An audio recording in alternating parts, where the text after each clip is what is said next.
Thank you so much for joining us for CBN NewsWatch. I'm Ephraim Graham. Ahead today, no relief in sight as gas prices keep going up and up. Inflation still on the rise at the gas pump and the grocery store. Oh my goodness, this price has just turned me up. Everything is going up except our paychecks. Why some economists are now also warning about a recession. A new warning about Iran as it turns off surveillance cameras on its nuclear program. Will this mean a showdown between Israel and Iran? We'll take you to the Moody Center in Massachusetts. Visitors come from all over the world to this spiritual retreat where the 19th century evangelist legacy of leading people to Christ lives on. This is a place where Christians can come and rediscover so much of our roots and be able to reconnect with very mighty times of God's moving. By one estimate, he reached around 100 million people with the gospel. And an amazing appearance by an 11-year-old girl, wowing the audience and the judges on America's Got Talent as she sang Amazing Grace. Amazing grace, how sweet the sound. We'll have her remarkable story and much more today on CBN NewsWatch. This is CBN NewsWatch. We begin with inflation ravaging the United States as for the first time, the Auto Club AAA says the national average for a gallon of regular gas has topped $5. And top economists are warning America's inflation crisis is going to get worse before it gets better. Dale Hurd is on the story. The Federal Reserve is expected to raise key interest rates by a half point Wednesday, trying to cool inflation without tipping the economy into a recession. A leading economist told CBS Face the Nation most of the current inflation could have been avoided if the Fed had acted earlier. I think you've got to be very modest about what we know about this inflation process, and I fear that it's still going to get worse. We may well get to 9%. At this rate. Some analysts expect interest rates could rise by 3/4 of a point in the months ahead. Maybe aggressively, 50, maybe a 75, until we really get inflation under control. And that means, frankly, risking the possibility of, as Chairman Powell said, some pain. Treasury Secretary Janet Yellen says there's nothing to suggest a recession is in the works. Former Treasury Secretary Larry Summers told CNN he disagrees. I think given where we've gotten to, it's more likely than not that we'll have a recession within the next 2 years. Grocery prices are up nearly 12% from a year ago, the largest spike for eggs, meat, and bread since 1979.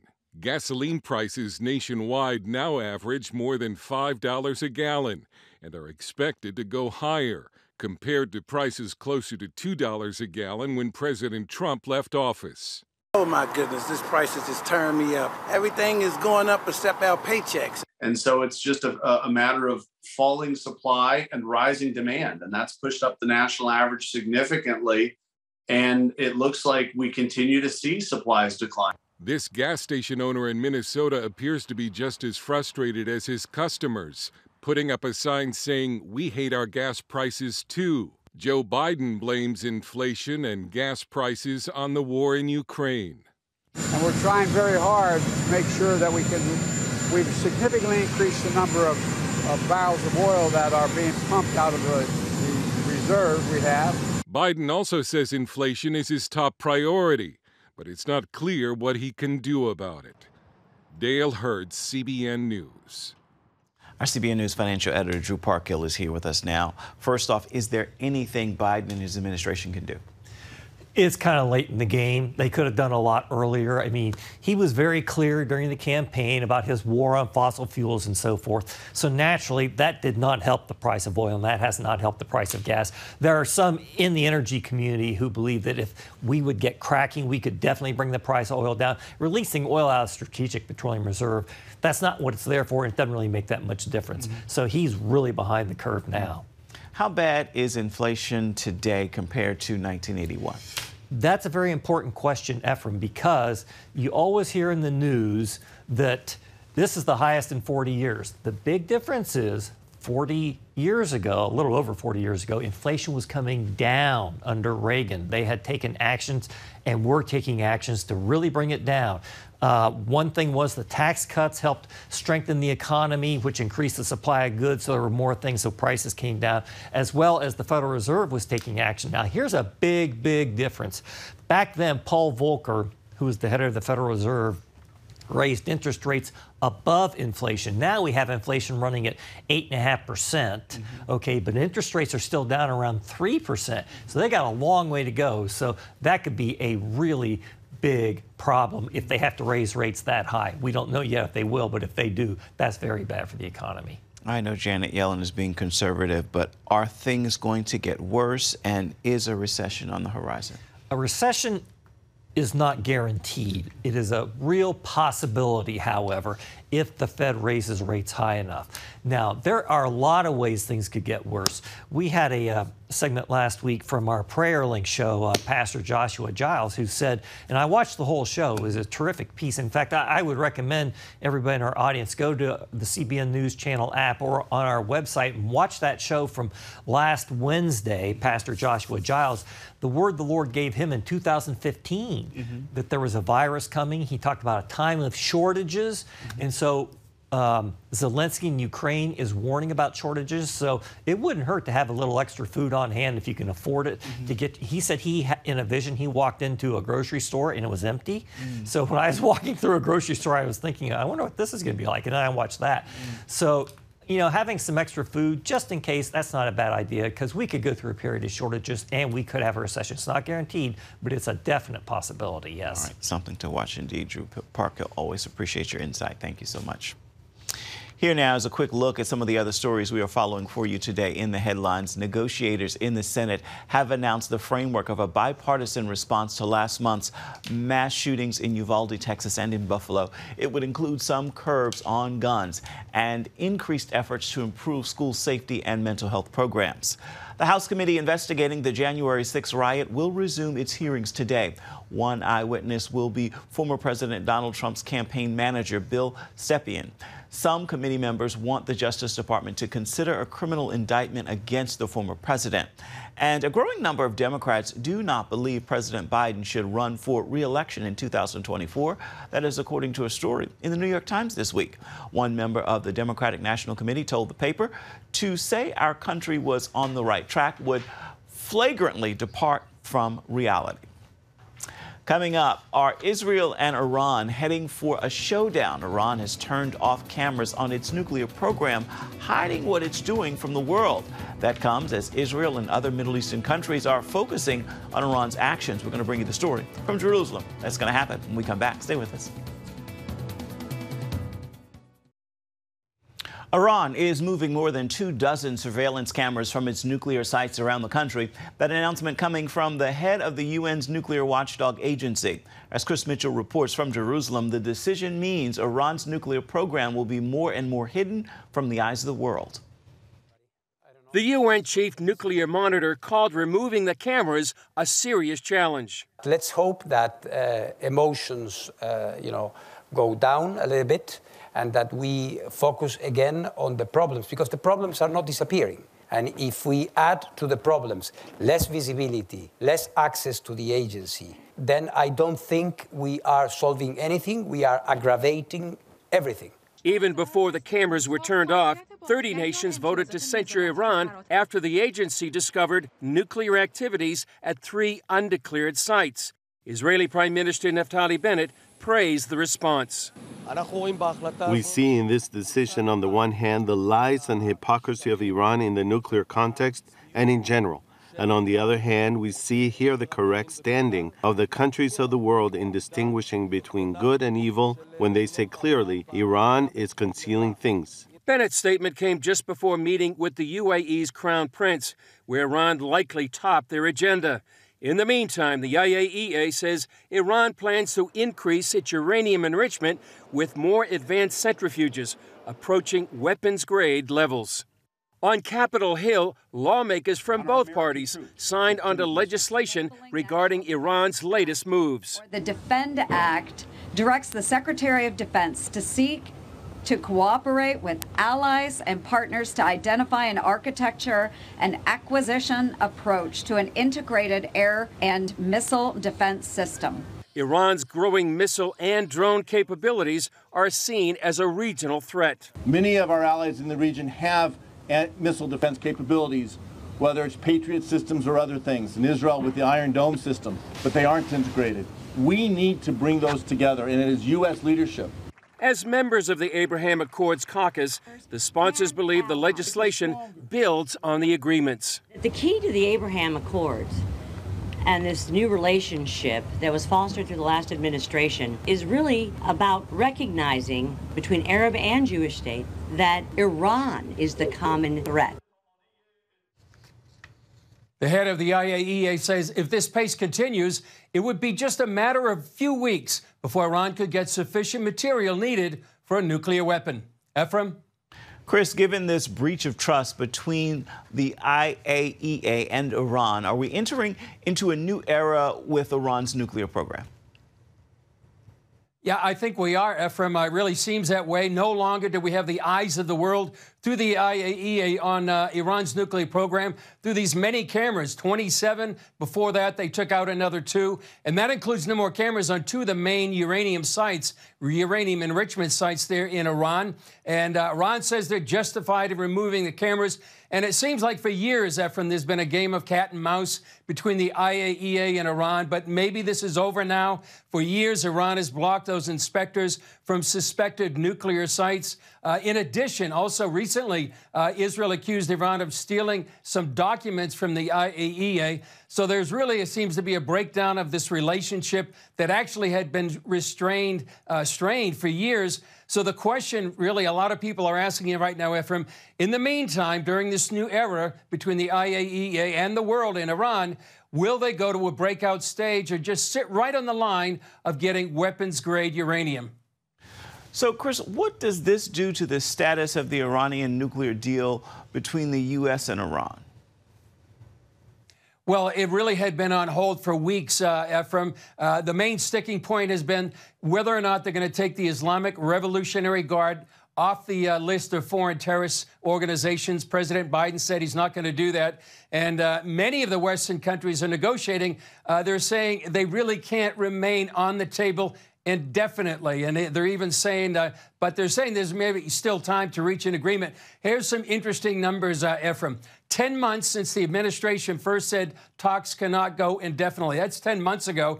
24 weeks ago, they said there was a deal was just weeks away, and over 115 days since the administration first said a deal would be reached within days. So right now, it seems like this deal is on hold. Doesn't seem much hope that it's going to be happening.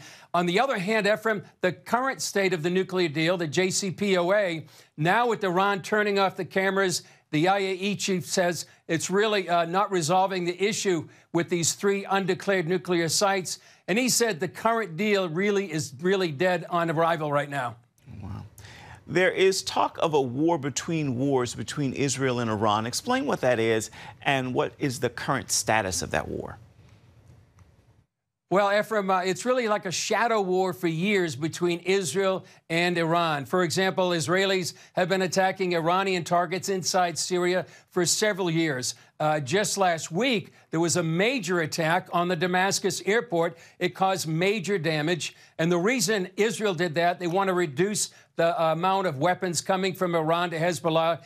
Also part of the shadow war, assassinations of Iranian nuclear scientists. Iranians, on the other hand, have attacked U.S. forces in northern Iraq. The question many are asking is when will this war between the wars become a real war? And that remains to be seen. We'll see, Ephraim, if that remains a hot war after the shadow war for many, many years. All right, Chris, thank you. Our CBN News Middle East Bureau Chief Chris Mitchell reporting for us from Jerusalem. Thank you again, Chris. Still ahead, he reached an estimated 100 million people with the gospel. D.L. Moody was among the most well-known evangelists of the 19th century. We're going to take you to a place where his legacy lives on. We've got the story right after this.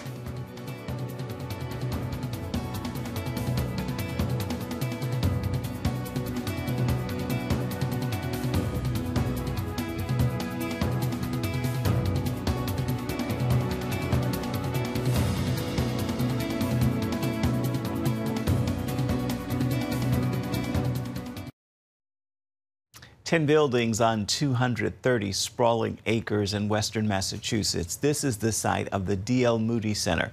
Visitors come from all over the world to this spiritual retreat where Moody's legacy of bringing people to Christ lives on. CBN's Mark Martin takes us on a tour of the birthplace of this revered evangelist. While D.L. Moody ministered throughout the U.S. and overseas, a big part of his life happened on this picturesque property in Northfield, Massachusetts.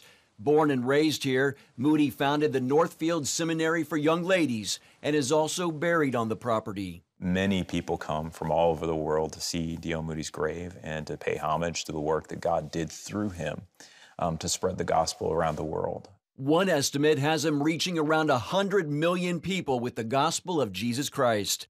Emmett Mitchell began this organization to carry on Moody's heritage. The mission of D.L. Moody Center is a simple one. We took the message of D.L. Moody and simply amplified it into this generation. It's a message of evangelism, bringing people to Christ. How we do that is we work as a convener. This is a great location for pastors, especially in the New England area, to come and to gather. The D.L. Moody Center is comprised of 10 buildings that sit on 230 acres in western Massachusetts. The building behind me is Moody's birthplace. Center leaders say the campus is a destination of spiritual renewal. The physical property itself is a place to come without distraction.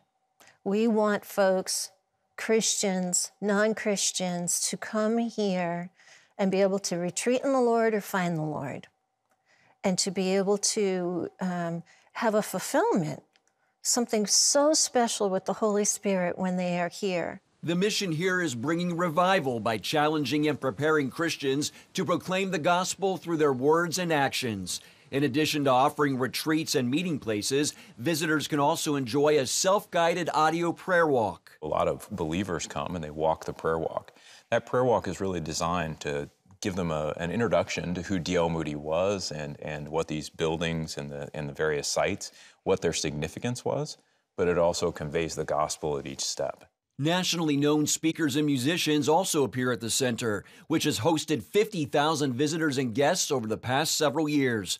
Boston Baptist College students came here as part of their Great Lives class on D.L. Moody. It's incredible to learn about somebody like that and to get to hear and to read about the impact he had, but it's a completely separate thing and so much more impactful when you get to see it. You get to see the difference he made, the buildings that he built to preach the word and to give the gospel to others. College president Reverend David Melton first came here as a young student himself. I'm ecstatic to see what God is raising up here now, because for the first time in my knowledge, so in a generation or two, this is a place where Christians can come and rediscover so much of our roots and be able to reconnect with very mighty times of God's moving and some of the greatest voices of the Christian faith in the modern era have spoken in this very room where we are right now. Spencer hopes to offer a museum-like experience in the next couple of years. We're going to use the existing buildings that we have and sort of have a whole campus museum and gospel experience. So as people walk the property, we want to make it really hard for them to ignore God. The D.L. Moody Center also sponsors an annual Go Dark, Shine Bright ministry campaign online, which involves a social media fast, prayer, and then sharing one's faith on social media. Mark Martin, CBN News, Northfield, Massachusetts. You're going to have to hear it and see it to believe it. An 11-year-old girl gets an unusual chance to sing on America's Got Talent and stuns the judge and the audience with her astounding version of Amazing Grace. We've got the story for you when we come back. Stay with us. An 11-year-old girl wowed the audience and judges on NBC's America's Got Talent with her Amazing Grace performance. Madison Baez Taylor was scheduled to be a contestant and was watching the taping with her dad, Chris. But the producers put her in the audience so she could sing during a commercial break with some audience members. And the producers wanted to see if the judges would even notice her. Here's what happened.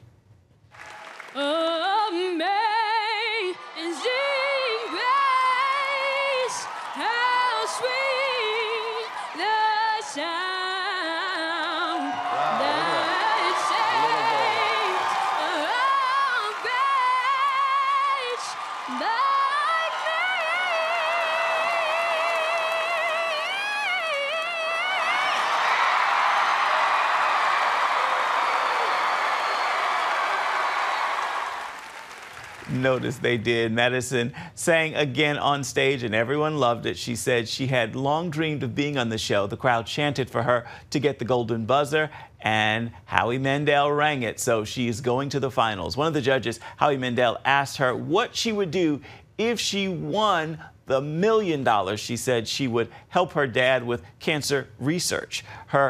He has stage 4 colon cancer, and Mandel motioned for her dad to come to the stage as well.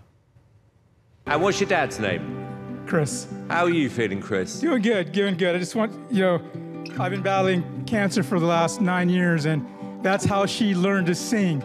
She would sing to me at the hospital throughout all my surgeries, while my chemo treatments, singing to me and helping me get better, and I'm doing very well. Amazing.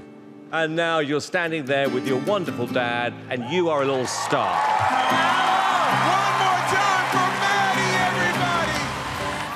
Wow, you can read the entire story and find a link to watch the entire event at cbnnews.com.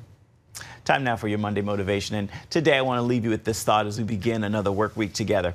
Worry is a thief. It allows tomorrow's rain to rob you of today's sunshine. Cast your cares on him today and every day. He doesn't want to see you worry. He wants to see your faith and trust in him. Well, that is going to do it for this edition of CBN News Watch. Remember, you can always find more of our news programs on the CBN News channel at any time. You can also find them online at cbnnews.com. We would love to know what you think about the stories you've seen here today or any day. You can email us, newswatch@cbn.com. And, of course, you can reach out and touch us on social media, Facebook, Twitter, and Instagram. We certainly hope you'll make this a marvelous Monday and join us right back here, same time tomorrow, for another edition of CBN News Watch. Goodbye, everybody, and God bless. We'll see you tomorrow.